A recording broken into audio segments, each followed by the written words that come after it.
అందరికీ వందనాలు. అందరూ బాగున్నారా? దేవుని మాటల్లోంచి మన జీవితాన్ని పరిశీలించుకుంటూ ఆయన ఉద్దేశించిన రూపంలోనికి స్వారూప్యతలోకి మార్చబడడానికి మనం ప్రయత్నం చేద్దాం. దేవుడు మనిషిని ఉన్నతంగా అన్ని విషయాలలో పరిశుద్ధంగా సంపూర్ణుడిగా తీర్చిదిద్దామని ప్రయత్నం చేస్తూ ఉంటే అపవాది లేక సాతాను వ్యక్తి జీవితాల్లో ఆ త్రోవలోంచి తప్పించడానికి ఏం చేస్తాడు అని అంటే విగ్రహ సంబంధమైన విషయాలతో మనుషులను ప్రేరేపిస్తూ వాటిని కోరుకుంటూ వాటి ప్రకారం నడవడానికి ప్రేరేపిస్తూ ఉంటాడు. వ్యభిచార సంబంధమైన మనసును కలిగిస్తూ ఉంటాడు, విచ్చలవిడితనాన్ని కలిగిస్తూ ఉంటాడు, విభేదాలను కలిగిస్తూ ఉంటాడు, వియోగాన్ని లేక మరణాన్ని కలిగిస్తూ ఉంటాడు. అంటే మనిషి చెడిపోవడానికి, దారి తొలగిపోవడానికి, దేవుని మార్గంలోంచి తప్పించబడడానికి అపవాది ప్రయత్నం చేస్తే మనిషిని క్రమపరచడానికి, గుణపరచడానికి, విలువలతో కూడిన జీవితాన్ని దయచేయడానికి, పరిశుద్ధమైన జీవితంతో అన్ని విషయాలలో దేవునికి ఇష్టలుగా వ్యక్తులు మార్చబడడానికి దేవుని యొక్క ప్రయత్నం నిరంతరం జరుగుతూనే ఉంటుంది. కాబట్టి అలా దేవుడు మన గురించి నూతనమైన జీవాన్ని, నూతనమైన స్వభావాన్ని కలుగు చేయడానికి ఆయన మనకి సిద్ధపరిచిన ప్రణాళికలో ముందుకు నడిపించడానికి దేవుడు ఇష్టపడతా ఉంటే మనం నేర్చుకుంటున్న ఆ ఎదుగుదల, ఆత్మీయ ఎదుగుదల నుంచి తప్పించడానికి మనం మన అనుమానాలని విడిచిపెట్టేవారుగా ఉండాలి, ఆచారాలను విడిచిపెట్టేవారుగా ఉండాలి. మూడవదిగా మనం నేర్చుకుంటున్నాం ఆశలు వదిలే మనస్సు మనం కలిగి ఉండాలి. ఆశలు వదిలే మనస్సు మనలో ఎప్పుడైతే మనం ప్రారంభించడానికి మనం చూసినప్పుడు కొన్ని విషయాలు నేర్చుకున్నాం కదా. లోక సంబంధమైన పద్ధతి వేరు, పర సంబంధమైన లేకపోతే దేవుని సంబంధమైన ఆలోచన పరిస్థితులు వేరుగా ఉంటాయి. కాబట్టి లోక సంబంధమైన ఆలోచనలో నుంచి మనం విడుదల పొంది దేవుని ఇష్టం ఏంటో, దేవుని మనస్సు ఏంటో, దేవుని పద్ధతులు ఏంటో అనేవి మనం నేర్చుకోవడానికి కొన్ని విషయాలు మనం చూడగలిగాం ముందుగా. అలాగే దేవుడు వద్దు అన్న విషయాలు మనం చేయకుండా దేవుడు కోరుకున్న సంగతులను మనం చేయడానికి మన ఆశను వదిలి మనల్ని మనం సిద్ధపరచుకోవాలి. మూడవదిగా మనం ఆజ్ఞలు నేర్చుకుంటున్నాం. ఆశలు వదలాలి అనే దాంట్లో మన లోకాన్ని మొదటగా త్యజించాలి. రెండవదిగా దేవుడు వద్దన్న విషయాలు మనం దూరపరుచుకోవాలి. మూడవది దేవుడు చేయమన్న ఆజ్ఞలు, అంటే దేని కొరకు ఆయన మనలో రూపాన్ని చూడాలనుకుంటున్నాడో ఆ రూపాన్ని చెక్కేటప్పుడు శిల్పి ఎలా అయితే అనవసరమైనవన్నీ విడిచిపెట్టి ఆ రూపాన్ని సిద్ధపరుస్తాడో, దేవుని ఆజ్ఞను మనం ఎప్పుడైతే లోబడడానికి ఇష్టపడతామో మనలో కూడా ఒక రూపం ఏర్పడేటప్పుడు చాలా విషయాలను మనలో నుంచి దూరపరచబడడానికి దేవుని మాటలు సహాయం చేస్తూ ఉంటాయి. అందులో ఆయన ఆజ్ఞను మనం చూస్తున్నాం కదా. ఒక 6 మనం చూసాం.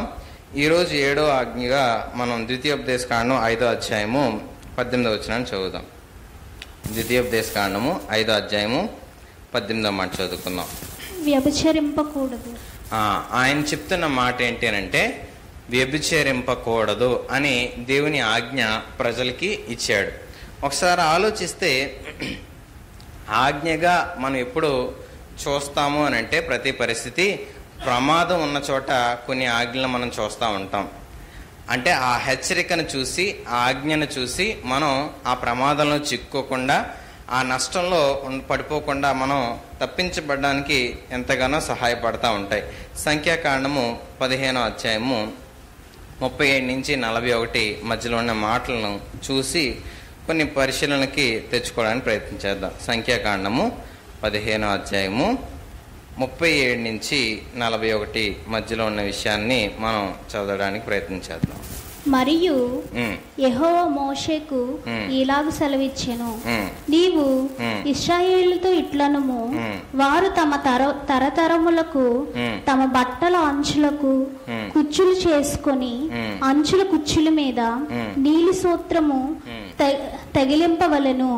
మీరు నా ఆజ్ఞలన్నిటినీ జ్ఞాపకము చేసుకొని మీ దేవునికి ప్రతిష్ఠితులై ఉండునట్లు మునుపటి వలె కోరిన వాటిని బట్టి చూచిన వాటిని బట్టి వ్యభిచరింపక దాన్ని చూచి యెహోవా ఆజ్ఞలన్నిటినీ జ్ఞాపకము చేసుకొని వాటిని అనుసరించుటకే అది మీకు కుచ్చుగా నుండును. నేను మీకు దేవుడినై ఉండునట్లుగా ఐగుప్తు దేశంలో నుండి మిమ్మల్ని రప్పించి మీ దేవుడైన యెహోవాను నేనే. ఇక్కడ మాటలు మనం చూసేటప్పుడు అప్పుడు జనాంగం ఐగుప్తులు విస్తారంగా ఆ పనులు చేసేవారు ఉండిన వారుగా ఉన్నారు. వారిని నుంచి ఇశ్రాయేలు ప్రజల్ని దేవుడు బయటికి తీసుకొచ్చి ఒక నూతనమైన ప్రదేశంలో వారిని ఉంచాడు. ఉంచిన తర్వాత వీరిలో ఎక్కడైనా అలాంటి చర్యలు, ఎలాంటి ఆలోచనలు, అలాంటి పద్ధతులు ఉండి ఈ వచ్చిన నూతన ప్రదేశంలో వెంబడిస్తున్న వారినైనా చూసి అలాంటి పద్ధతులు అలవరుచుకుంటారేమో అని వారికి హెచ్చరికగా కొన్ని విషయాలు చెప్తూ, వారి శరీరపు వస్త్రపు చున్నీలు మనం చూసేటప్పుడు చివరన పోగుల్లా ఉంటాయి, చూసారా?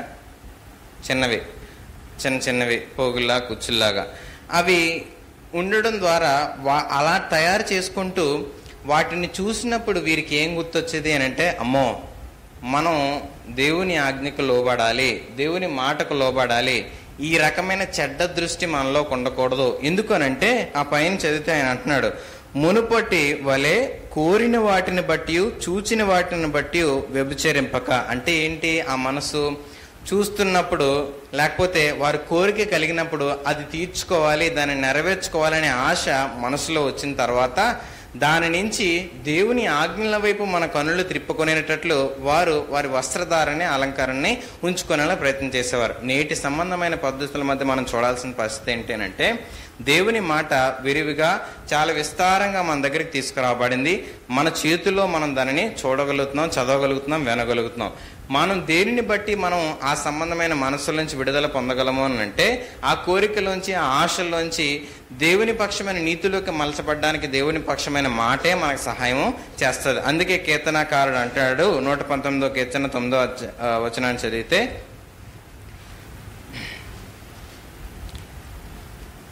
119వ కీర్తన 9వ వచనం, యవ్వనస్తులు దేని చేత తమ నడత శుద్ధిపరుచుకొందురు, నీ వాక్యమును బట్టి దానిని జాగ్రత్తగా చూచుకొనుట చేతనే గదా. 11వ వచనం, నీ ఎదుట నేను పాపం చేయకుండానట్లు నా హృదయంలో నీ వాక్యం ఉంచుకొని ఉన్నాను. 10వ వచనం చదవండి. నా పూర్ణ హృదయంతో నిన్ను వెదికి ఉన్నాను, నన్ను నీ ఆజ్ఞలను విడిచి తిరుగునియ్యకము. ఆజ్ఞ విడిస్తే ఏమవుతుందని అర్థం? దాని అర్థం ఆయన మాటలను విడిచిపెడితే ఏమవుతుందని అర్థం? ఆశలు మనలో పెరిగి దేవుని చిత్తం ఏదైతే ఉందో, దేవుని అనుకూల సమయం ఏదైతే ఉందో, దేవుడికి ఇష్టమైన పరిస్థితులు ఎలా అయితే జరిగించబడాలని మన జీవితంలో ఆయన ఆలోచించాడో, అన్ని ప్రణాళిక సిద్ధపరిచాడో, దానిని దాటి ఆశ ఏం చేస్తుంది అంటే నెరవేర్చుకోవడానికి ప్రయత్నం చేస్తుంది. యవ్వనస్తులా, మీరు యవ్వనేచ్ఛల నుంచి మీ నడతను సరిగా చూసుకోవాలి అని అంటే ఆయన మాటలు, ఆయన ఆజ్ఞలు మీరు జాగ్రత్తగా చూడాలి అని చెప్తుంది. అంటే మనిషిలో ఒక తమ్ముడు చెప్తున్నాడు ఏంటనంటే, అన్న నాకైతే అలాంటి ఆలోచన లేవు, కానీ లోపలి నుంచి వస్తున్నాయి. అంటే దేవుడిచ్చినవే కదా అని అంటున్నాడు. లోపలి నుంచి వస్తుందంట, కాబట్టి ఎవరిచ్చారంట? దేవుడిచ్చాడు కాబట్టి నాకు లోపలి నుంచి వస్తుంది, నాకైతే అలాంటి ఉద్దేశం లేదు అని అంటున్నాడు. రైటా రాంగా? నాకైతే ఆ ఉద్దేశం లేదు, నా లోపల నుంచి ఆ ఆలోచన, ఆ ప్రేరేపణ వచ్చేస్తుంది, ఏం చేయమంటే ఎలా కాపాలో తెలియట్లేదు అంటున్నాడు. చాలా మంది చెప్పే విషయమే ఇదే. అయితే ఆలోచిస్తే నీలో ఆ ఉద్దేశాలు, ఆలోచనలు దేవుడు పెట్టినప్పటికీ వాటిని క్రమమైన రీతిలో మనం నడిపించబడాలి అంటే, సమయానుకూలంగా పరిస్థితులకు తగినట్టుగా మనం జ్ఞానంగా నడుచుకోవాలి అంటే ఆయన ఆజ్ఞలను అనుసరించే మనసు మనలో ఉండాలి. ఆయన మాటను నెరవేర్చగలిగే మనస్సు మనలో ఉండాలి. ఆ స్పృహ మనలోకి ఉండాలి. అది కాక ఇది ప్రేరేపిస్తుంది కదా, ఇది కావాలనుకుంటాం కదా అని చెప్పి నచ్చినట్టుగా దీన్ని మనం ప్రేరేపించమని సాతాను సంబంధమైన మనసు చెప్తుంది. అందుకే సాతాను మనసు ఏం చెప్తుంది? విగ్రహాలు తయారు చేసుకోమని చెప్తుంది, వ్యభిచరించమని చెప్తుంది, విచ్చలబడితనంగా ఉండమని చెప్తుంది, విభేదాలు కలిగిస్తూ ఉంటుంది. అలాగే వియోగాన్ని కూడా, మరణాన్ని, చనిపోవాలనే మనసు ప్రేరేపణలు కూడా అపవాది కలిగిస్తాడు. కానీ దేవుడు ఏం కలిగిస్తాడు? మంచి నీతికరమైన న్యాయకరమైన మార్గంలో నడవడం ఎలాగో దేవుని సంబంధమైన మనస్సు మనకు నేర్పిస్తూ ఉంటుంది. కాబట్టి వ్యభిచార సంబంధమైన మనస్సు అప్పటి జనాంగంలో వారు మునుపున్న ప్రదేశంలో ఉన్నవారు వెంబడిస్తున్నా, తర్వాత వచ్చిన వారి ప్రదేశంలో వారు వెంబడిస్తున్నా మీరు అలా ఉండకూడదని చెప్పి ఆయన ప్రజలకి ఆయన హెచ్చరించాడు. ఎందుకనంటే ప్రజలు దేవుని దగ్గరికి వచ్చిన తర్వాతే మంచి ఏంటో, నీతి ఏంటో, క్రమం ఏంటో తెలుసుకోగలిగారు. వారి స్వతహాగా మనిషి స్వేచ్ఛాపరుడు కాబట్టి, మనిషికి దేవుడు సృజించినప్పుడు అలా తయారు చేశాడు కాబట్టి కట్టు, అదుపు ఇలాంటివేవి కూడా మనిషి ఏర్పరచుకోవడానికి ఇష్టపడడు, అలా నచ్చదు. ఒకసారి ఎప్పుడైనా ఆలోచించండి, మనకి ఫ్రీగా వదిలేస్తే ఇష్టమా, బౌండరీ గీస్తే ఇష్టమా? ఫ్రీగా వదిలేయాలా మనల్ని, బౌండరీలు వేయాలా? పిల్లవాడిని ఆడుకోరని ఇష్టం, కానీ ఈ సర్కిల్ నుంచి బయటికి రాకంటాడు. అలా చూస్తాడు, నన్ను ఆడుకోమన్నావా, నన్ను తాడేసి కట్టేసావా అన్న ఫీలింగ్లో ఉంటాడు. ఇలా వ్యభిచార సంబంధమైన మనస్సు కట్టును దాటి, నిబద్ధతను దాటి, నిబంధనను దాటి ప్రవర్తించగలిగే మనస్సు. అందుకే ఆయన అంటున్నాడు వ్యభిచరింపవద్దు అని. అంటే నీ కట్టుని, అంటే నీకు ఇవ్వబడిన స్వేచ్ఛని నువ్వు దేవునికి వ్యతిరేకంగా నడవడానికి ఉపయోగించొద్దు, దేవునికి ఇష్టం లేని మార్గంలో నడిపించబడ్డానికి నువ్వు ప్రేరేపింపబడద్దు అనేది దేవుని సంబంధమైన ఆ మాటలో నుంచి మనం నేర్చుకోగలిగిన విషయం. కాబట్టి అది ఎంతగానో మనం గ్రహించి దాని ప్రకారం దేవుని ఆలోచన ప్రకారం నడవడానికి సిద్ధపడాలి. అప్పుడు ప్రజలు ఎంత దిగజారుడు సంబంధమైన జీవితానికి వారు ప్రయత్నం చేశారు అని అంటే యెహెజ్కేలు 16వ అధ్యాయము 17వ వచనం చదువుదాం. యెహెజ్కేలు 16వ అధ్యాయము 17వ మాట. నేను నీకిచ్చిన బంగారవియు వెండివియునైనా ఆభరణములు తీసుకొని నీవు నీ పురుష రూప విగ్రహములను చేసుకొని వాటితో వ్యభిచరించితివి. ఒక రూపాన్ని తయారు చేసుకొని అంట కోరికను తీర్చుకోవడానికి, వారి ఆశను తృప్తిపరచుకోవడానికి ఏం చేశారనంటే విగ్రహాలతో ఈ రకమైన చర్యను చేయడానికి వారు ఎంతగానో చెడ్డ మనస్సుకి వారు అప్పగించుకున్నారు. ఒకసారి ఆలోచించండి, ఒక వస్తువుతో చాలాసార్లు మనిషి తృప్తిపరచుకోవడానికి ఇష్టపడిన రోజుల్లో మనం ఉన్నాం. అంటే వారి శరీరంలో కలుగుతున్న ఆ ప్రేరేపణ లేకపోతే హార్మోన్ ప్రభావం వల్ల మరి ఏ రకమైన వారి చూపుని బట్టో, వారు చూస్తున్న విషయాలను బట్టో, వారు గ్రహిస్తున్న మాటలను బట్టో, చదువుతున్న విషయాలను బట్టో రకరకాలతో వారి శరీరాన్ని ప్రేరేపించుకుంటూ వారు దానిని చెడ్డ త్రోవల్లో నడిపించబడ్డానికి చాలా ప్రేరేపింపబడి అప్పుడు పద్ధతుల్లో రాయబడిన మాట ఏంటంటే విగ్రహాలతో సైతం వారు ఆ రకమైన చర్యను చేయడానికి ఇష్టపడ్డారు. ఈరోజు ఎలాంటి ప్రయత్నం చేసైనా, అంటే హస్తప్రయోగం చేసి కానీ, లేకపోతే వస్తు రూపంతో కానీ,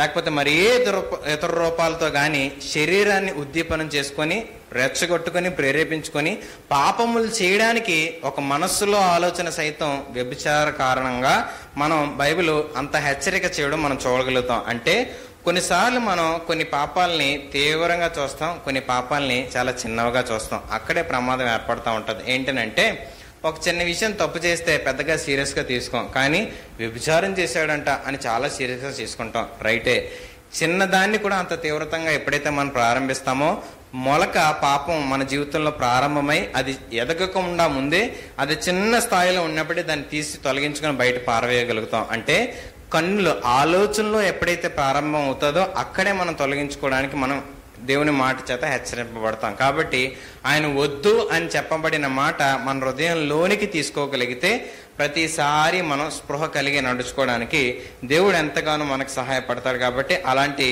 ఆలోచన సంబంధమైన విషయాల్లో వారు ఏం చేశారు అని అంటే మొదటిగా విగ్రహ సంబంధమైన విషయాలతో, అంటే వారు చేస్తున్న పనులు ఎక్కడ తప్పు కాదులే, ఎవరికి తెలియదులే, కాబట్టి నాకు వచ్చిన సార్లు ప్రేరేపింప వచ్చిన సార్లు అన్ని సార్లు నేను చేసుకోవచ్చు, ఎవరు వద్దనరు కాదనరు, నన్ను హెచ్చరించరు. ఎందుకు బొమ్మ మాట్లాడుతుందా, లేకపోతే వస్తువు మాట్లాడుతుందా, నాకు నచ్చినట్లుగా చేయొచ్చు, ఎన్నిసార్లన్నా చేయొచ్చు అనే ప్రేరేపణలతో మనిషి అలాంటి బలహీనమైన మనస్సాక్షికి సిద్ధపడిపోయాడు. కాబట్టి అలాంటి సంబంధమైన పరిస్థితుల నుంచి దేవుడు విడుదల పొందాలని ప్రజలను కోరుకుంటూ ఆయన ఆ మాట చెప్పాడు, వ్యభిచరింప వద్దు అని చెప్పి. రెండవదిగా శరీరం ప్రేరేపించబడిన తర్వాత 25వ వచనం చదువుదాం. 16వ అధ్యాయమే యెహెజ్కేలు ప్రతి అడ్డుదోవను నీ బలిపీఠము కట్టి నీ సౌందర్యమును హేయక్రియకు వినియోగపరిచి నీ వద్దకు వచ్చిన వారికందరికి నీ పాదములు తెరిచి వారితో బహుగా వ్యభిచరించితివి. అంటే ఒకసారి ఆలోచించండి, వారు చేసిన చర్య ఎలా ఉంది అని అంటే, వారికి ఇవ్వబడిన దేవుని ద్వారా పొందుకున్న ఒక సౌందర్యమే అవ్వచ్చు, లేకపోతే ధనమే అవ్వచ్చు, వారు ఎలా చేస్తుంది అని అంటే శరీరాన్ని అంతగా అపవిత్రపరచుకోవడానికి ఆ కట్టును దాటి ఆ రకమైన చర్యను చేయడానికి వారు ప్రయత్నం చేయడం మనం చూడగలుగుతాం. అంటే ఈరోజు ఈ మాటలు మనకి కొంచెం కష్టంగా కలిగించవచ్చు, కొంచెం ఏట్రా బాబు ఇలా ఉన్నాయి అని అనిపించవచ్చు. కానీ వాస్తవం కాదా, నిజం కాదా, లేదా అలాంటి సంబంధమైన జీవితాలు వ్యక్తులలో అలాంటి మనస్సు కలిగి నడుచుకోలేని వారు మనం చూడలేదా అని అంటే, అలాంటి ప్రేరేపణలు కలిగి వారు అంతలా తెగబడిపోతా ఉన్నారు. దీన్ని ఎలా పోల్చింది అని అంటే, వారు ఆ విషయాన్ని చూసేటప్పుడు ఈ మాటను చదువుదాం ఒకసారి. ఇర్మియా 23వ అధ్యాయము 10వ వచనం. ఇర్మియా 23వ అధ్యాయము 10వ వచనం.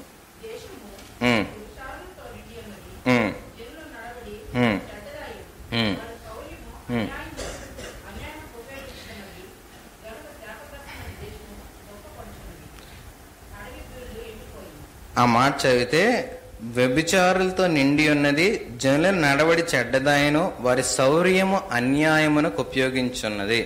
శౌర్యము అనగా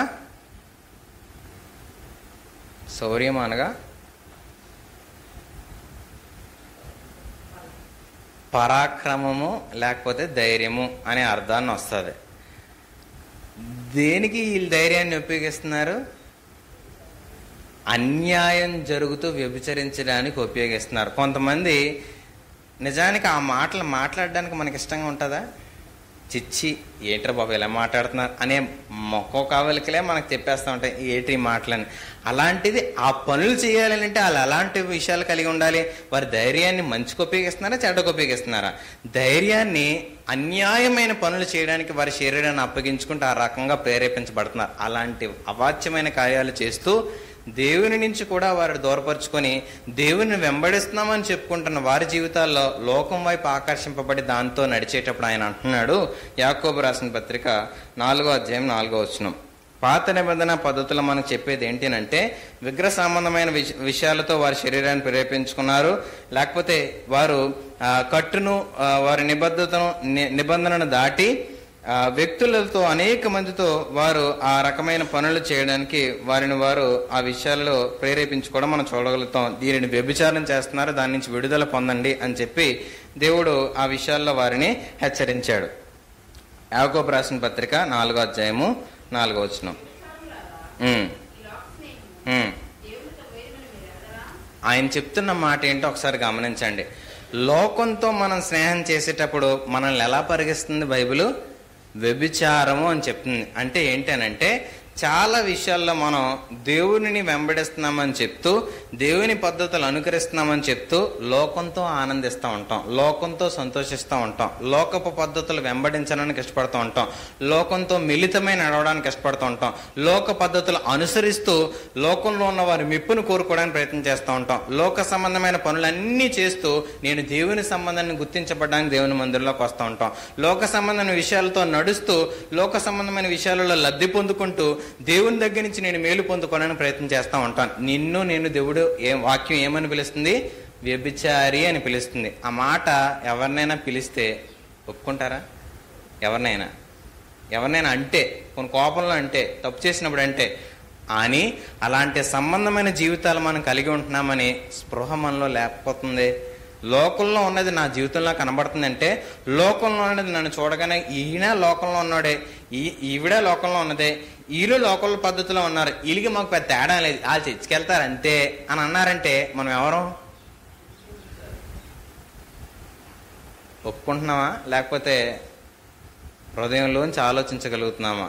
అయ్యో ప్రభువా, వ్యభిచార సంబంధమైన మనసు నాలో ఉందే, నన్ను విడిచిపెట్టు అని ఒప్పుకోవాలి, మనలోకి రావాలి. ఎందుకు అనంటే దేవుడు మనల్ని మంచిగా పరిశుద్ధంగా ఉంచడానికి ఆయన ప్రణాళికలు వేస్తూ ఉంటే అపవాది సంబంధమైన ఆలోచనలు మనల్ని ప్రేరేపించేటప్పుడు దానికి లోబడితే మనం వ్యభిచారులుగా మారుతాం, కానీ పరిశుద్ధులుగా మనం ఎన్నటికీ మారలేం. ఆ నూతనమైన స్వభావం, నూతనమైన జీవం కలిగి ఆత్మీయంలో ఎదగాలి అని అంటే దేవుని మాటను లోతుగా మనం పరిశీలించుకోవడానికి ప్రయత్నించాలి. హోషియా 4వ అధ్యాయము 11వ వచనం 12వ వచనం చదువుదాం.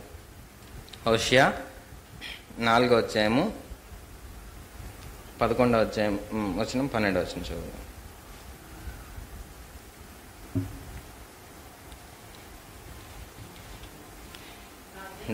దొరకట్లేదా హోషియా? నా జనులు హోషియా 4:11 వచనం. వ్యభిచార క్రియలు చేయుట చేతను, ద్రాక్షారసం పానము చేయుట చేతను, మద్యపానం చేతను వారి ఏం చెడిందంట? మతి చెడిపోయింది. నా జనులు తాము పెట్టుకున్న కర్ర యొద్ద విచారణ చేయుదురు, తమ చేతి కర్ర వారికి సంగతి తెలియజేయును. వ్యభిచార మనసు వారిని త్రోవ తప్పింపగా వారు తమ దేవుని విసర్జించి వ్యభిచరింతురు. అంటే వ్యభిచార సంబంధమైన మనస్సు సరైన తిన్నని త్రోవలో నడవనివ్వదు. వ్యభిచార సంబంధమైన మనసు ఏం చేస్తుంది? సరిగా నేరుగా ఉన్న దారిలో నడవనివ్వదు, అక్రమమైన దారిలో నడవనిచ్చేలా చేస్తుంది వ్యభిచార సంబంధమైన మనస్సు. వ్యభిచారం చేయాలి అనే మనసు, ప్రేరేపణ మనసులో వచ్చేటప్పుడు వావి వరస అని చూస్తారా? ఈరోజు వయసు భేదాన్ని చూస్తారా? లేకపోతే ఇప్పుడు చూస్తూ ఉంటే నేటి కాల పరిస్థితిలో రోమాపత్రికలో చెప్పినట్టుగా పురుషుడు పురుషుడు, స్త్రీ స్త్రీ వివాహం చేస్తున్నారు, దానికి చట్టం ఆమోదించింది. అలాంటి దుర్భరమైన పరిస్థితుల్లో మనం వచ్చేసాము అని అంటే, అలా భ్రష్ట సంబంధమైన మనస్సుకి మనం ప్రేరేపించబడ్డానికి అప్పగించబడ్డాము అని అంటే దానికి కారణం ఏంటి అని అంటే వ్యభిచార సంబంధమైన మనస్సు త్రోవను తప్పిస్తుందని దేవుని చెప్పిన మాట ఈరోజు నిజమైనదిగా, సత్యమైనదిగా ఈరోజు మన కళ్ళకి కనబడతా ఉంది. అంటే ఒకసారి మనం వ్యభిచార సంబంధమైన మనస్సుకు మనలో ప్రేరేపణలు కలుగుతున్నది కదా, పర్వాలేదులే, తప్పు కాదులే అని మనం గనక దానికి అనుమతి ఇస్తే త్రోవ తప్పిపోయేలా చేస్తుంది, అక్రమమైన దారిలో మనం నడిచేలా చేస్తుంది. మనం జనాంగం అంతా కూడా అది అసహించుకున్నా సరే దాన్ని తెగింపు కలిగి, ఇందాక మనం చూసాం కదా, వారి శౌర్యాన్ని అక్రమం చేయడానికి ఉపయోగించుకున్నారంట. అలాగే వారిలో కలుగుతున్న ఆ ధైర్యం చెడ్డదనాలో మంచిదనాలో అనేది అంటే ఖచ్చితంగా అది అసహ్యమైనది, హేయమైనది అనేలాంటి జీవితానికి వారు అప్పగించుకుంటూ ఇష్టానుసారంగా ప్రేరేపించబడడానికి, వారు త్రోవ తొలగి త్రోవ తప్పి వారు నడవడానికి, అలాంటి ప్రేరేపణలకి ముందుకు వెళ్ళడానికి వారు ఇష్టపడతా ఉన్నారు. ఈరోజు ఆలోచించండి, దైవ సంబంధమైన మనసు మనల్ని అలాంటి వాటికి ప్రేరేపిస్తుందా అని అంటే ఏమాత్రం అది ఒప్పుకోదు, ఏమాత్రమో దానికి అంగీకరించదు. మత్తయి సువార్త 5వ అధ్యాయము 27వ వచనం 28వ వచనం చదువుదాం. మత్తయి సువార్త 5వ. వ్యభిచారం చేయవద్దని చెప్పబడిన మాట మీరు విన్నారు కదా, నేను మీతో చెప్పునదేమనగా, ఒక స్త్రీని మోహపు చూపుతో చూచి ప్రతివాడు అప్పుడే తన హృదయమందు ఆమెతో వ్యభిచారం చేసిన వాడగును. చాలమ్మా, ఆ బైబిల్ని చాలా మంది ఏమంటారు అని అంటే వ్యభిచారపు పుస్తకం అని అంటా ఉంటారు. దీన్ని ప్రేమించలేని వారు, దీన్ని అసహించుకునేవారు. ఎందుకనంటే చాలా వ్యభిచార సంగతులు ఉన్నాయని. నిజమే. ఎందుకు అని అంటే ఏది నిజమో చెప్తాను చూడండి. అంటే బైబిల్ పాపాన్ని చాలా కరాఖండిగా ఎత్తి చూపుతుంది. ఎందుకు ఎత్తి చూపుతుంది అని అంటే మనం సరి చేసుకోవాలని, దాని నుంచి విడుదల పొందాలని. మనుషులు చేసిన కార్యాలను బట్టి మనం బైబిల్లో ఇన్ని సంగతులు ఉన్నాయనంటే నిజమే, మనిషి బలహీనుడు ఇలాంటి పనులు చేస్తాడు, కానీ దేవుడు శక్తిమంతుడు నేను విడిపిస్తాడని చెప్పడానికి అన్ని సంగతులు బైబిల్లో ఉంటాయి. అందుకు వ్యభిచార సంబంధమైన విషయంలో మనల్ని హెచ్చరిక చేస్తూ దాని లోపల ఆ వేళ్లలో నుంచి బయటికి పెళ్లగించడానికి ఆయన చెప్తున్న మాట ఏంటి అని అంటే, మీరు స్త్రీని మోహపుతో చూపుతో చూచి ప్రతివాడు అప్పుడే తన హృదయంలో వ్యభిచారం చేశాడు అన్నంత తీవ్రత స్థాయిలో ఆ మాటలు మనం చెప్తా ఉన్నాయి. అంటే ఆలోచించండి, వ్యభిచారం ఈరోజు మనం అనుకునేటట్లు శరీరం కలియడం మాత్రమే కాదు, కానీ మనస్సులో కలిగిన ఆలోచనలో సైతం ప్రేరేపణ నిన్ను వ్యభిచారిని చేసేస్తుంది. అలాంటి వ్యభిచార సంబంధమైన మనస్సు కలిగిన వాడిగా నువ్వు ఉన్నావని చెప్తాది అని అంటే మన ఆశలు ఎంతగా మనం దేవునికి అప్పగించుకోవాలో, దేవుని ఆజ్ఞకు లోపరచాలో, దేవుని మాటకు మనం అప్పగించుకోవాలో మనం ప్రయత్నం చేద్దాం. ఒకసారి ఆలోచించండి.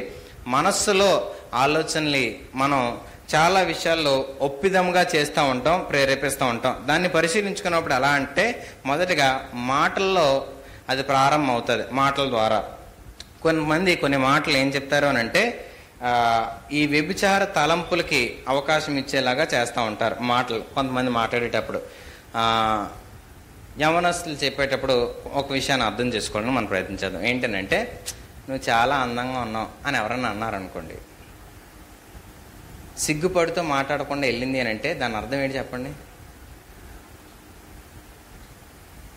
నువ్వు చాలా అందంగా ఉన్నావని చెప్పి ఒక యవనస్తుడు అన్నాడు.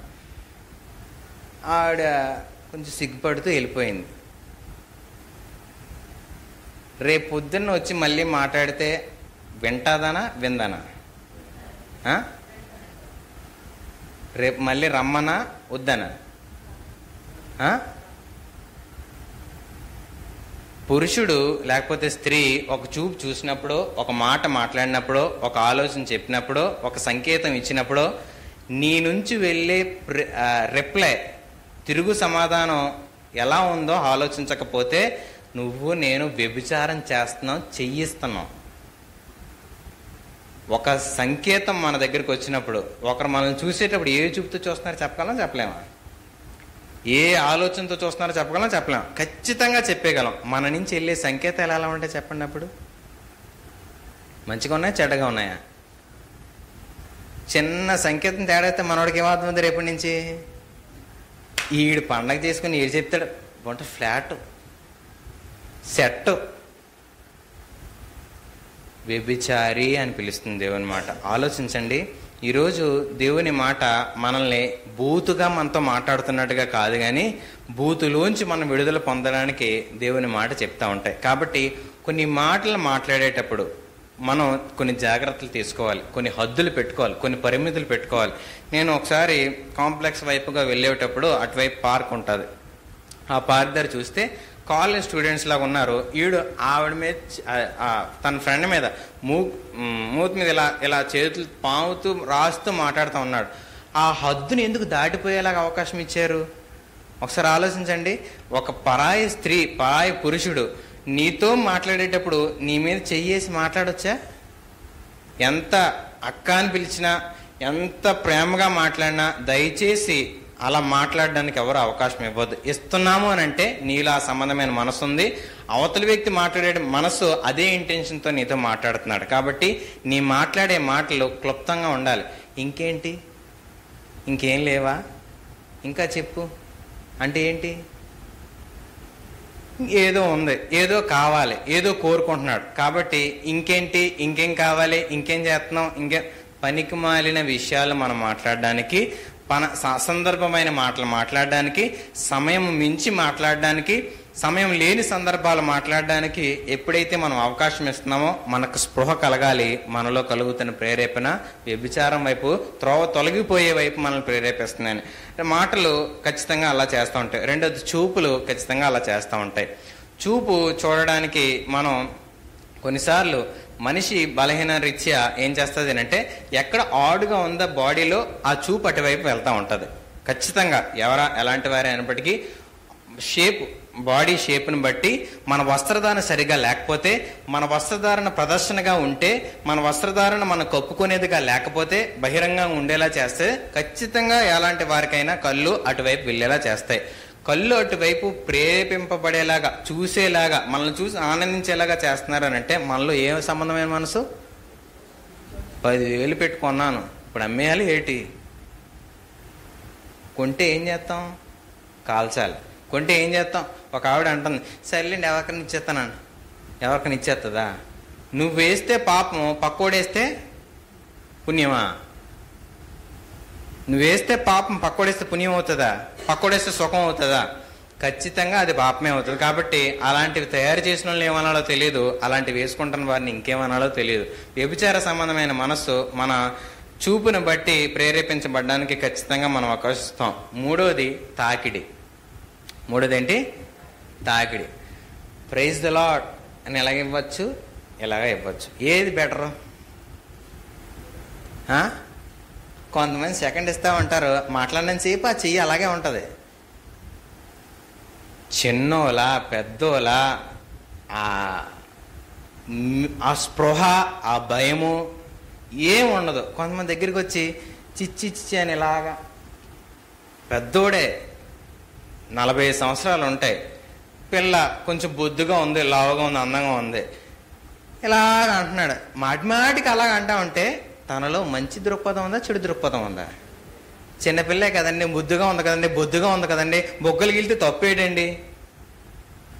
జాగ్రత్త, నీ హృదయంలో అలాంటి ఉద్దేశం లేకపోతే నీ చేతుల స్పర్శ అలా చేయకుండా ఉంటుంది, తాకిడి అలా ఉండకుండా ఉంటుంది. కాబట్టి మంచి స్పర్శ ఏంటో, చెడ్డ స్పర్శ ఏంటో తల్లిగా తండ్రిగా నువ్వు ఇంట్లో నీ పిల్లలకి ఆ స్పర్శ ఇవ్వకపోతే బయట వాళ్ళ స్పర్శ ఆనందంగా ఉంటుంది, సంతోషంగా ఉంటుంది, ప్రేరేపణగా ఉంటుంది, అది కావాలని కోరిక కలిగిస్తూ ఉంటుంది. కాబట్టి తల్లిగా తండ్రిగా వారిని ప్రేమగా దగ్గరికి తీసుకోవడం మీకు రాకపోతే, చేత కాకపోతే ఎవడో దగ్గరికి తీసుకుంటాడో చేయకూడని పనులు చేయడానికి వారు ప్రేరేపింపబడతారు, తప్పు దోవలను నడవడానికి వారు ఇష్టపడుతూ ఉంటారు. వారి ఆశలను అదుపు చేయగలిగిన సామర్థ్యం దేవుని మాటకుంది, ఇంట్లో తల్లిదండ్రులుగా మీకుంది. కాబట్టి ఆ బాధ్యతను దాటి అక్రమమైన దారులను నడవబడడానికి ఏ రకమైన ప్రేరేపణలకు మనం అవకాశం ఇవ్వకూడదు. ఆ రకమైన ఆలోచనతో స్పృహతో ముందుకు వెళ్ళడానికి తాకిడి ఎలాగుందో మనం ఖచ్చితంగా ఆలోచన కలిగి ఉండాలి.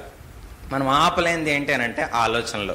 కొన్నిసార్లు మనం చూస్తున్న దాన్ని బట్టో, వింటున్న దాన్ని బట్టో, చదువుతున్న దాన్ని బట్టో, మన తాకిడిని బట్టో, మరి దేని బట్టో కొన్నిసార్లు మనం చూడాలని చూడకపోయినా చూడాల్సిన పరిస్థితులు వస్తాయి. కానీ ఆలోచనలు అవన్నీ తీసుకొచ్చి మనం ఒంటరిగా ఉండేటప్పుడు మన మీద దాడి చేయడం మొదలెడతాయి ఆ ఆలోచనలు. కాబట్టి ఆలోచన మనలోకి రావడానికి కేంద్రం ఏంటో పరిశీలించుకోండి.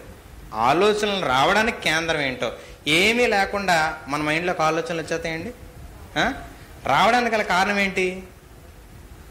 మనం చూసే చూపుని బట్టో, మనం ఆలోచించే పరిస్థితిని బట్టో ఆ ఆలోచన వస్తాయి. కాబట్టి ఆలోచన విషయంలో ఎక్కడైనా తప్పు చేస్తున్నామేమో, తప్పుగా చేస్తున్నామేమో ప్రయత్నించండి. కొన్నిసార్లు ఒక విషయం చెప్తాను, అర్థం చేసుకోండి. ఏంటంటే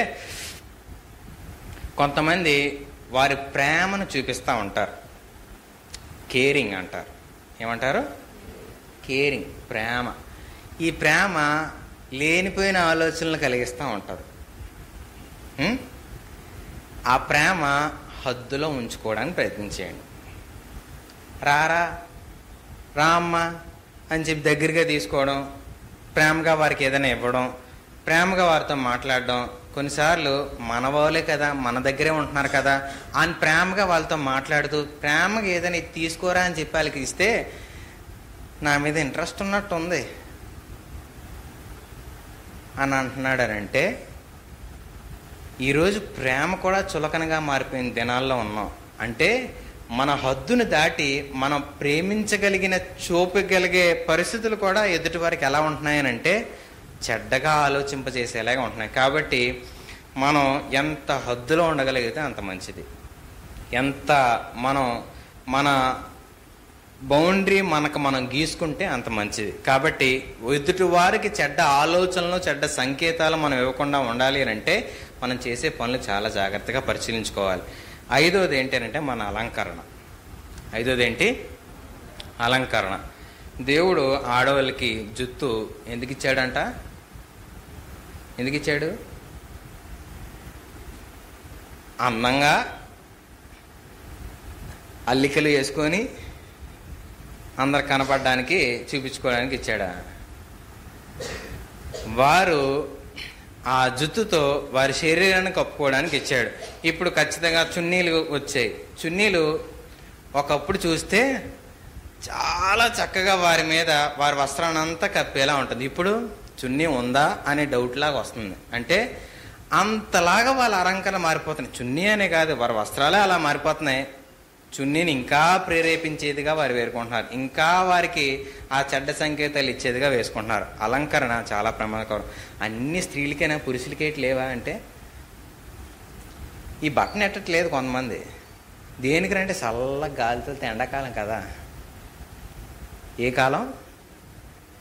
ఎండాకాలం కదా, చల్లగా గాలి తగులుతుంది. టైట్ టీ షర్ట్లు ఇక్కడ వరకు వేస్తున్నాడు. హాఫ్ హ్యాండ్ అంటే స్లీవ్లు ఇక్కడ దాటేవి అప్పుడు. ఇప్పుడు ఎక్కడికి వచ్చేస్తున్నాయి అంటే ఇక్కడికి వచ్చేస్తున్నాయి. ఇక్కడికి వచ్చి ఆడు ఎలాగ అంటుంటాడు, వీడి కండలు చూడాలి. వీడు బద్దం వచ్చి ఇలాగ అంటున్నాడు. ఆడి కండలు ఎదుటోడు చూడాలి. ఏం బాడీరా అని అనాలి, ఏమి హెయిర్ స్టైల్ రా అని అనాలి. అచ్చం వీడు సినిమా హీరోలా లేడు, భలే ఉన్నాడు కదా వీడు చిన్నప్పటి నుంచే వీడికి స్టైలు సోకు. వయసు ఎదుగుతున్నామనంటే దేంట్లో ఎదుగుతున్నాడు అడగాలి. వాళ్ళ నడవడికి ఏంటి, వారు ఏం చూపిస్తున్నారు. బాలుడు వాడు చేసిన చేష్టలు బట్టి ఏమవుతాడో చూపిస్తాడంట.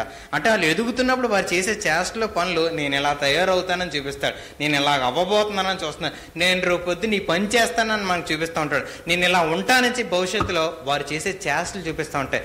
తల్లిదండ్రుల ద్వారా స్పృహ కలిగి లేకపోతే, ఆలోచన కలిగి లేకపోతే వారు చేస్తున్నది చెయ్యాలనేటట్లు వారు ఎదుగుతున్న ఆ మొక్క ఎలా అయితే పెద్ద వృక్షం అయిపోతుందో వారిలో ఎదుగుతున్న ఆశలు అలాగే పెద్దవైపోతాయి. వ్యభిచార సంబంధమైన మనస్సు ఒక్కసారిగా రాదు, ప్రారంభమయ్యి దినదినాభివృద్ధి చెంది మనలో నుంచి ఆ రకమైన చెడ్డ ఫలాన్ని తీసుకొస్తూ ఉంటుంది. కాబట్టి వ్యభిచరింపవద్దని దేవుడు చెప్పిన మాట మనం చేస్తూ ఉంటే చాలా ఖచ్చితంగా ఆ రకమైన బలహీనతలు పడుతూ ఉంటాం. కాబట్టి ఆయన ఆ మాటలు చెప్తూ మనకి ఏదైనా అభ్యంతర పరిస్తే నరికేసుకోమని చెప్పబడే మాటలు మనం చూస్తూ ఉంటాం. ఎందుకు నరికేసుకోమని చెప్తాడు దేవుడు అని అంటే, నరికేసుకోగలిగిన పరిస్థితులు మనకి శ్రేష్టము. అవి ఉండి పాపం చేయడం కంటే వాటిని తొలగించుకొని విడుదల పొందడం శ్రేష్టం అన్నట్టుగా ఆ విషయాలు చెప్తా ఉంటాయి. కాబట్టి శరీరంలో ఏ రకంగా మనల్ని ప్రేరేపించినా, మన కన్నులు, మన చేతులు, మన కాళ్ళు, మన శరీరం ఏది ప్రేరేపించినా దాని నుంచి విడుదల పొందడానికి మనం ప్రయత్నం చేయాలి తప్ప దాన్ని ప్రేరేపించుకోవడానికి ఎప్పుడు ప్రయత్నం చేయొద్దు. వచ్చే నష్టాలు ఏంటి అని అంటే, మనం ఆలోచిస్తే మొదటిగా నష్టాల గురించి ఆలోచించేటప్పుడు వ్యభిచార సంబంధమైన మనసు తృప్తి పొందదు, ఏం చేయదు. మొదటిగా 16 అధ్యాయం ఏజ్కేల్ 28-29 చెప్తారు. వ్యభిచార సంబంధమైన మనసు ఏం చేయదంట? తృప్తి పొందుతుందా? ఈ ఒక్కసారికి ఈ డ్రెస్ వేసేస్తానని చెప్పి మళ్ళీ అది ముట్టుకోకుండా ఉండగలమా? ఈ ఒక్కసారి ఈ పని చేస్తానని చెప్పి మరలా ఆ పని చేయకుండా ఆగలమా? నేను బలహీనంగా ఉండేటప్పుడు నా మనసు నాకేం చెప్పేది అని అంటే నా మీద పెట్టుకొని ఎందుకు చెప్తున్నానంటే, మనం అలా ఉంటామని, మీరు అలా ఉన్నారని నేను చూపించడానికి దేవుని మాట పక్షంగా ఎలా చెప్తున్నాను. ఏంటనంటే, ఎలాగ ఇంతవరకు వచ్చాం చేసి, కొన్ని పనులు చేసేటప్పుడు ఎలాగో ఇంతవరకు వచ్చాం కదా చేసే అని చెప్తుంది. రెండోది, ఎలాగ చేసాం కదా రెండోసారి పర్లేదులే, ఎలాగే ఎంతవరకు వచ్చాం చేసే, ఎలాగ చేసాం కదా ఇంకోసారి చెయ్యి, ఎంత చేసావు నిన్నెవడు చూస్తాడులే ఇంక పర్లేదు కొనసాగించు. ఎక్కడ ప్రారంభమైంది ఎక్కడ ఎండ్ అవుతుంది? తృప్తి పొందదు అది. ఇన్ని సంవత్సరాలు చేశాం కదా ఆపేయనంటే అదే అవ్వట్లేదండి, అదే నా వల్ల కావట్లేదు, అదే ఎందుకో చేయలేకపోతున్నాను, క్షమించండి. తృప్తి పొందదు అది. అదేం చేస్తుంది అని అంటే, మనల్ని మన జీవనోపాధిని నష్టపరిచేలా చేస్తుంది. మొదటిగా 27వ వచనం, తర్వాత మీరు వచనాలు చదువుకోండి. అదేం చేస్తుంది అని అంటే, మన జీవనోపాధిని నష్టపోయేలాగా చేస్తూ ఉంటుంది. వ్యభిచార సంబంధమైన మనస్సు, త్రోవ తప్పేలా చేసిన మనసు జీవనోపాధిని నష్టపోయేలా చేస్తుంది. రెండోది, ఆస్తిని పాడు చేసుకుంటూ ఉంటుంది. సామెతలు 29:3 అంటే మన సహవాసం వ్యభిచార సంబంధమైన మనసు మనలో ఉండేటప్పుడు అలాంటి పనులు చేసే వారితో తిరిగేలా చేస్తుంది. దానివల్ల మనం ఆస్తిని నష్టపోయేలా చేస్తుంది. మూడోది ఏంటంటే, మన ప్రాణాన్ని కోరుకుంటూ ఉంటుంది. సామెతలు 6:26 ఏం చెప్తుంది అంటే, మన ప్రాణాన్ని కోరుకుంటూ ఉంటుంది వ్యభిచార సంబంధమైన మనస్సు. నాలుగవది ఏం చేస్తుంది అంటే, మనకి దేవుని రాజ్యాన్ని కోల్పోయేలా చేస్తుంది. కొరింథీయులకు రాసిన మొదటి పత్రిక 6:9 వ్యభిచార సంబంధమైన మనస్సు మన ఊరికే దాన్ని వదిలేస్తే ఇన్ని నష్టాలు ఉన్నాయి ఆలోచించండి. ఐదోది, యోధా మొదటి అధ్యాయం 7 నిత్య నరకాగ్నిలోకి మనల్ని నడిపిస్తూ ఉంటుంది. తృప్తి పొందనివ్వదు, మనకి జీవనోపాధిని నష్టపోయేలా చేస్తుంది, మన ఆస్తిని కోల్పోయేలా చేస్తుంది, ప్రాణాన్ని తీస్తుంది, దేవుని రాజ్యాన్ని కోల్పోయేలా చేస్తుంది, అలాగే నిత్య నరకానిలోకి మనల్ని తీసుకెళ్తా ఉంటుంది, దేవుని శాపం పొందుకునేలా చేస్తుంది. ఆలోచించండి, ఈరోజు చాలా మందికి వారి ఆరోగ్యం పాడైతేనో లేకపోతే వారికి కష్టాలు వస్తేనో చాలా మంది ఏం చెప్తారంటే శాపంలో ఉన్నారా అని అంటూ ఉంటారు. కానీ వ్యభిచారంలో ఉండేటప్పుడు దేవుని శాపంలో ఉన్నారని చెప్పి బైబిల్ చెప్తా ఉంది. ఆలోచించండి, కష్టం కలిగినప్పుడు, నొప్పి కలిగినప్పుడు ఇది శాపంగా ఎంచే మనం వ్యభిచార సంబంధమైన తలంపులను మనలోకి వచ్చేటప్పుడు దేవుని శాపంలో ఉన్నామనేది మనం గ్రహించగలగాలి. విడుదల పొందుకోవడానికి మనం సమీపించాలి. పాపాత్మురాలైన స్త్రీ వ్యభిచారం చేస్తూ పట్టబడి వారి దగ్గరికి వచ్చినప్పుడు యేసుప్రభు చెప్పిన మాట, ఇకను చెయ్యకము. యేసు దగ్గర వ్యభిచార సంబంధమైన మనస్సు మనలో ఉందని మనం గుర్తించగలిగితే ఈరోజు ఆయన దగ్గరికి వద్దాం. ఆయన మన దగ్గరికి వచ్చేటప్పుడు మనం హృదయం తెరిచి స్వీకరిద్దాం. మనలో జరిగే మొదటి చర్య క్షమించబడతాం. అంటే మన చర్యలన్నీ కూడా యేసు శిలువ మీద మన కోసం మరణించాడు కాబట్టి మనం క్షమాపణ ఆయనలోంచి పొందుకోగలుగుతాం. రెండోది ఏంటి అంటే, లోతు ఆ జనాంగం అంతటి మధ్యలో ఉన్నప్పటికీ కూడా దేవుడు ఆ వ్యక్తిని వారందరి మధ్యలోంచి ఆ శోధనలోంచి తప్పించాడని చెప్పి దేవుని మాట చెప్తుంది. 2 పేతురు 7వ అధ్యాయము 7, 8, 9 వచనాలు నా మాట ఉంటుంది. మనం చదువుకోండి. ఆ మాటను పట్టుకొని దేవుని దగ్గర సహాయం అడుగుదాం. ఏంటి అనంటే, ఆ శోధనలో పడకుండా లోతుని తప్పించగలిగాడు. ఈరోజు మనలో కూడా క్షమాపణ పొందించి వాటిలోంచి తప్పించగలిగే మనస్సు దేవుడు మనకిస్తా ఉంటాడు. వ్యభిచార సంబంధమైన మనసులోంచి క్షమాపణ కలిగించి దానిలోంచి విడుదల పొందుకోవడానికి ఏకైక మార్గం యేసు మాత్రమే. ఆయన మాత్రమే మనల్ని విడిపించగలడు, తప్పించగలడు. ఆ రకమైన బలహీనతల నుంచి విడుదల పొంది మన ఆశలు దైవ చిత్తానుసారంగా నడిపించేలాగా ఆయన సహాయం మనం ముందు కొనసాగేలా చేస్తాడు. కాబట్టి అలాంటి బలహీనతలోకి మనం వెళ్ళడానికి ఎప్పుడు కూడా ప్రేరేపించవద్దు. ఆలోచనలో ఒకరిని పెట్టుకొని బయట ఒక ఆలోచనతో చేస్తూ ఉంటాం, ఆలోచనలో ఒక ఉద్దేశాలు పెట్టుకొని బయట ఒక పనులు చేస్తూ ఉంటాం. ఇది వ్యభిచార సంబంధమైన మనసే కానీ మరొక మనసు కాదు. ఆలోచించండి. ఒక విషయాన్ని చెప్పి మనం ముగించుకొని ప్రయత్నిద్దాం. ఏంటనంటే, దేవుడు ప్రతి దానికి ఒక నిర్ణీత సమయాన్ని ఏర్పాటు చేశాడు. అంటే నిర్ణీత పద్ధతి, నిర్ణీత ఆలోచన చేశాడు. వివాహము ద్వారా మనిషి ఆ బలహీనమైన చర్యని పరిశుద్ధమైనదిగా వారి జీవితాల్లో చేసుకోవడానికి వివాహాన్ని ఏర్పాటు చేశాడు. కాబట్టి తొందరపడో లేకపోతే ఇంకా అవ్వట్లేదనో లేకపోతే మరే ఆ ఉద్దేశాలతో ఎలాగా వివాహం చేసుకుంటాం కదా అనే ఉద్దేశంతో కానీ ఏ రకంగా వివాహానికి ముందు ఎలాంటి రకమైన సంబంధానికి ప్రయత్నం చేస్తే బైబిల్ దాన్ని జారత్వం అని పోల్చింది, వివాహం తర్వాత దాన్ని చేద్దామని ప్రయత్నం చేస్తే దాన్ని వ్యభిచారం అని చెప్పింది. కాబట్టి ఈ వ్యభిచార సంబంధమైన మనసు ఏ రకంగా కూడా మనం ప్రేరేపింపబడడానికి అవకాశం ఇవ్వకూడదు. ఏ సమయంలో అయినా, ఏ సందర్భమైనా దాన్ని మనం ప్రేరేపించబడడానికి ఏ రకంగా అవకాశం ఇవ్వకూడదు. అలా చేయకూడదంటే ఏం చేయాలి చెప్పండి? ఖచ్చితంగా దేవుడి సహాయం కావాలి. భార్య తన భర్తకి సహకరించాలి, భర్త తన భార్యకి సహకరించాలి. ఈరోజు బైబిల్ చెప్తున్న పద్ధతి ఏంటంటే, భర్తకి తన శరీరంపై అధికారం లేదంట. తన శరీరంపై పూర్తిగా అధికారం ఎవరిది? భార్యది.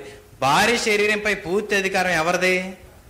భర్తది. కాబట్టి భర్త భార్యను ఆ విషయాలు అడిగినప్పుడు ఎక్కడ వెనక్కి వెళ్ళిపోకూడదు, భార్య ఆ విషయాలు అడిగినప్పుడు భర్త వెనక్కి వెళ్ళిపోకూడదు. కాబట్టి ఈ రకమైన ప్రేరేపణలు ఎప్పుడైతే వారు ఒకరికొకరు ఇష్టానుసారంగా వారికి అనుకూలంగా భర్త నడవకపోయినా, వారికి అనుకూలంగా భార్య నడవకపోయినా చెడ్డ దోవలో ఎప్పుడు రెడీ రా అని పిలుస్తూ ఉంటాయి. తప్పు చేయడానికి గల కారణం మనమే అవుతూ ఉంటాం. కాబట్టి దేవుడు పరిశుద్ధమైన పనులుగా కొన్ని విషయాల్ని క్రమంగా మన జీవితంలోకి అనుమతించినప్పుడు ఆ క్రమాన్ని దాటి కానీ క్రమంని చెడిపోయేలా కానీ ఎక్కడా కూడా మనం ప్రేరేపణ చేయకుండా ఉండగలిగేటట్లు ప్రతిసారి ఆలోచన కలిగి ఉండాలి. వ్యభిచరింపవద్దు అని దేవుని చెప్పిన మాట వెనక చాలా లోతైన ఆలోచనలు ఉన్నాయి. ఈరోజు మనం కొన్ని నేర్చుకోగలిగాం.